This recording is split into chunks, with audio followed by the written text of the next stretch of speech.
கர்த்தருடைய பரிசுத்த நாமத்திற்கு மகிமை உண்டாவதாக. தேவனை துதிக்கிறதான நன்றிபலி 28ஆம் நாளைக்குள்ள தேவன் நம்மை கொண்டு வந்திருக்கிறார். அதற்காக கோடான ஸ்தோத்திரங்கள்.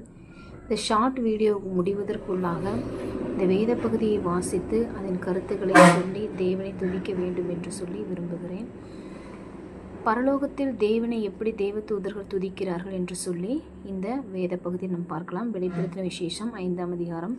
வேதத்தை வாசிக்கும் பொழுது மிகவும் நிதானமாகவே வாசிக்க விரும்புகிறேன். குறித்த நேரத்திற்குள்ளாக வாசித்து முடிக்க தேவன் நமக்கு கிருபை செய்வாராக. ஆமென். அன்றியும் உள்ளும் புறம்பும் எழுதப்பட்டு 7 முத்திரைகளால் முத்திரிக்கப்பட்டிருந்த ஒரு புஸ்தகத்தை சிங்காசனத்தின் மேல் வீற்றிருக்கிறவருடைய வலது கரத்திலே கண்டேன். புஸ்தகத்தை திறக்கவும் அதன் முத்திரைகளை உடைக்கவும் பாத்திரவான் யார் என்று மிகுந்த சத்தமிட்டு கூறுகிற பலமுள்ள ஒரு தூதனையும் கண்டேன்.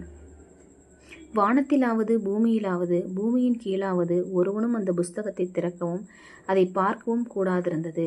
ஒருவனும் அந்த புஸ்தகத்தை திறந்து வாசிக்கவும் அதை பார்க்கவும் பாத்திரவானாக காணப்படாததினால் நான் மிகவும் அழுதேன். அப்பொழுது மூப்பர்களில் ஒருவன் என்னை நோக்கி, நீ அழ வேண்டாம், இதோ யூதா கோத்திரத்து சிங்கமும் தாவீதின் வேருமானவர் புஸ்தகத்தை திறக்கவும் அதன் 7 முத்திரைகளை உடைக்கவும் ஜெயங்கொண்டிருக்கிறார் என்றான். அப்பொழுது இதோ அடிக்கப்பட்ட வண்ணமாயிருக்கிற ஒரு ஆட்டுக்குட்டி சிங்காசனத்திற்கும் 4 ஜீவன்களுக்கும் மூப்பர்களுக்கும் மத்தியிலே நிற்க கண்டேன். அது 7 கொம்புகளையும் 7 கண்களையும் உடையதாயிருந்தது. அந்த கண்கள் பூமியெங்கும் அனுப்பப்படுகிற தேவனுடைய 7 ஆவிகளேயாம். அந்த ஆட்டுக்குட்டியானவர் வந்து சிங்காசனத்தின் மேல் உட்கார்ந்தவருடைய வலது கரத்தில் இருந்த புஸ்தகத்தை வாங்கினார்.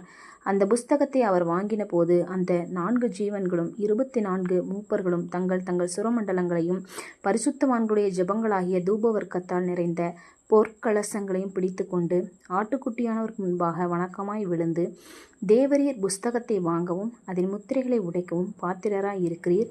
ஏனெனில் நீர் அடிக்கப்பட்டு சகல கோத்திரங்களிலும் பாஷைக்காரர்களும் ஜனங்களிலும் ஜாதிகளிலும் இருந்து எங்களை தேவனுக்கென்று உம்முடைய இரத்தத்தினாலே மீட்டு கொண்டு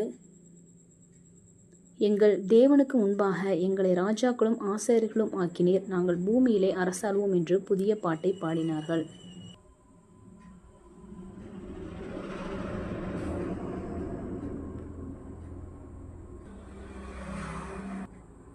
ஹல்லேலூயா. இங்கே ஒரு காரியத்தை பார்க்கிறோம். புஸ்தகத்தின் மேலிருந்த 7 முத்திரைகளை உடைக்கவும் அந்த புஸ்தகத்தை வாங்கவும் தக்கவர் ஆட்டுக்குட்டியானவர். என்ன சொல்லி தேவனை துதிக்கிறார்கள் என்றால், நீர் எங்களுக்காக அடிக்கப்பட்டீர், தேவனுக்கு முன்பாக எங்களை ராஜாக்களும் ஆசாரியர்களும் ஆக்கினீர் என்று சொல்லி பரலோகத்திலே தேவனை துதித்தார்கள். நம்முடைய வாழ்க்கையிலே அற்புதங்களை செய்கிற தேவனுக்கு ஸ்தோத்திரம். ஆமேன்.